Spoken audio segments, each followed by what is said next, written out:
ಸೂತ್ರ 33 ಕ್ಷಣ ಪ್ರತಿಯೋಗಿ ಪರಿಣಾಮಾಪರಾಂತ ನಿಗ್ರಾಹ್ಯ ಕ್ರಮ.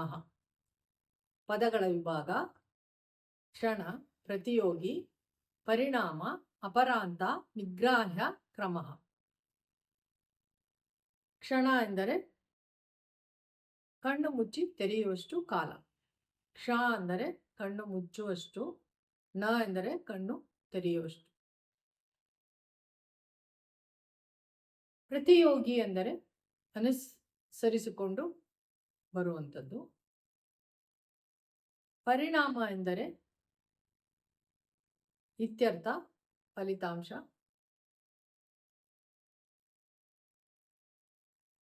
ಅಪರಾಂತ ಅಂದರೆ ಬಾಹ್ಯ ಹಾಗೂ ಅಭ್ಯಂತರಗಳಲ್ಲಿ ಆತ್ಮಪ್ರಜ್ಞೆಯೇ ತುಂಬಿಕೊಂಡು ವಿಜೃಂಭಿಸುತ್ತಿರುವುದು. ನಿಗ್ರಾಹ್ಯ ಅಂದರೆ ಗ್ರಹಿಸಲ್ಪಡಲು ಇಲ್ಲದೆ ಇರುವಂಥದ್ದು.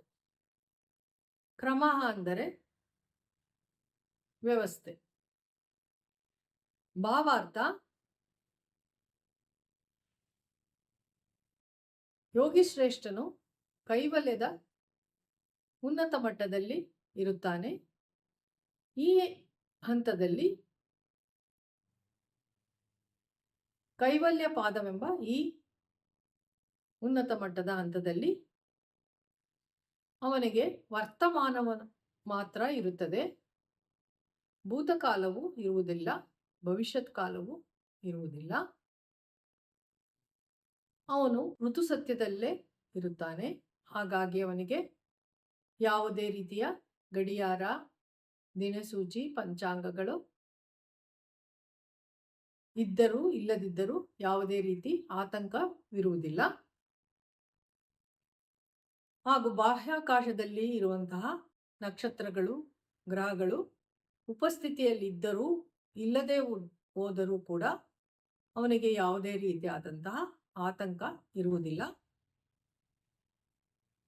ಅವನು ಋತುಸತ್ಯ ಕಾಲದಲ್ಲಿ ಇರುತ್ತಾನೆ.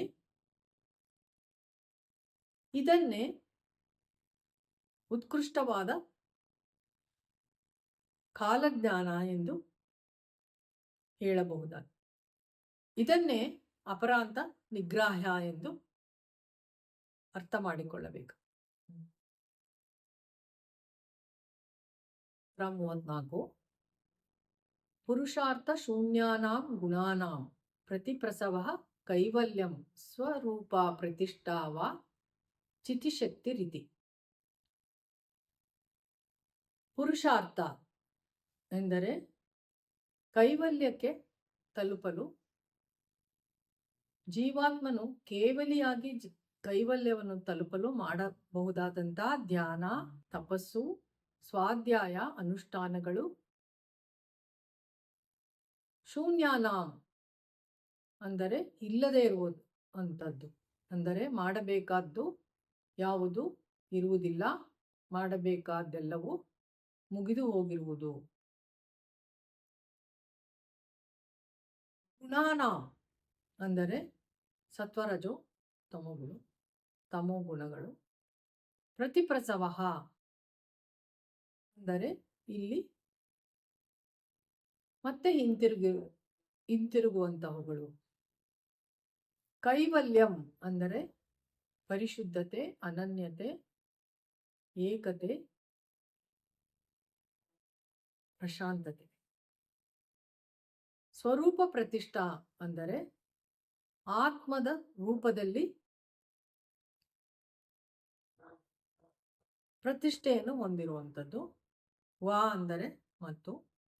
ಚಿತಿಶಕ್ತಿ ಎಂದರೆ ಜೀವಾತ್ಮನ ಪ್ರತಿಯೊಂದು ಚೈತನ್ಯಗಳು, ಶಕ್ತಿಗಳು ಪರಮಾತ್ಮನ ಚಿದಂಶದಲ್ಲಿ ಬೆರೆತು ಹೋಗುವಂಥದ್ದು. ಇತಿ ಎಂದರೆ ಹೀಗೆ.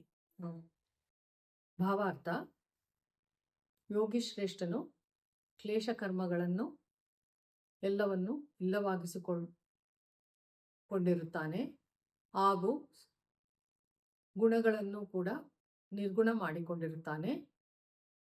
ಇಲ್ಲಿ ಸಿದ್ಧಿಗಳನ್ನು ಅಣಿಮಾದಿ ಸಿದ್ಧಿಗಳನ್ನು ಕೂಡ ಜ್ಞಾನದ ಸಿದ್ಧಿಗಿಂತ ಗೌಣವೆಂದು ಪರಿಗಣಿಸಬೇಕಾಗುತ್ತದೆ. ಎಲ್ಲದಕ್ಕಿಂತ ಉತ್ಕೃಷ್ಟವಾದದ್ದು ಜ್ಞಾನ ಸಿದ್ಧಿ ಎಂದು ಅವನು